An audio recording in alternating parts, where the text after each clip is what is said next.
বুঝতে পেরেছো আমাদের মালিক কেমন? আসলে আমিও তোমার মতো এতিম। এই লোকটা আমাকে দুবেলা খাবার দেয় বলে অন্যজনের পকেট মারতে বাধ্য করে। এত খারাপ তোমাদের মালিক? এ কথা তো তুমি আমাকে আগে বলনি।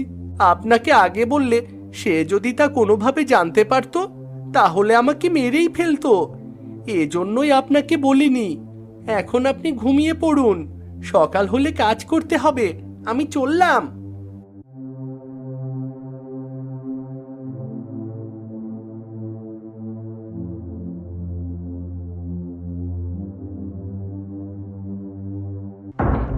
আহ, এখন কি করি? আমি এই সরাইখানাতে কি করে কাজ করব? ও, মনে পড়েছে, আমার কাছে তো একটা সোনার জলের পাত্র রয়েছে। এটাই খুলে দেখি যদি এর মধ্যে কিছু থাকে।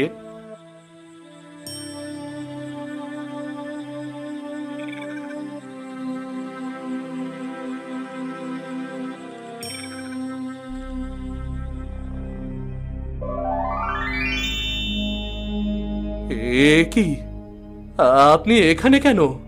আমি তো ওই সোনার পাত্রের মধ্যেই থাকি। আর তুমি যে ওর ঢাকনাটা খুললে আমি অমনি বেরিয়ে এলাম।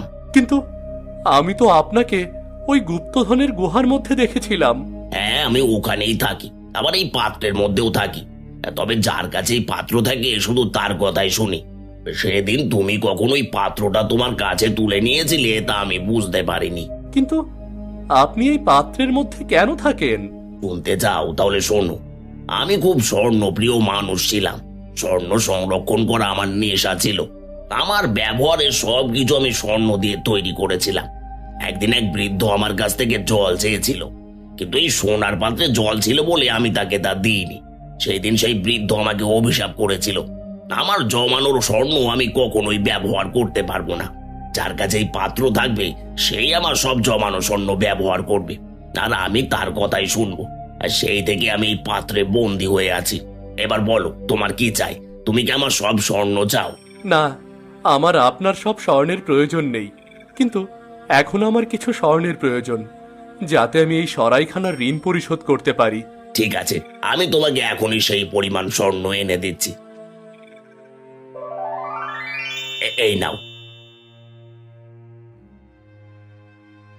এবার বলো তুমি আর কি চাও? আপনি কি রাজকুমারীকে দেখার ব্যবস্থা করে দিতে পারবেন? হ্যাঁ, অবশ্যই পারবো। তুমি শুধু বলো, আমি রাজকুমারীকে তোমার সামনে হাজির করব। বেশ, তাহলে রাজকুমারীকে আমার কাছে নিয়ে আসুন। আমি রাজকুমারীকে দেখতে চাই। কিছু সময় অপেক্ষা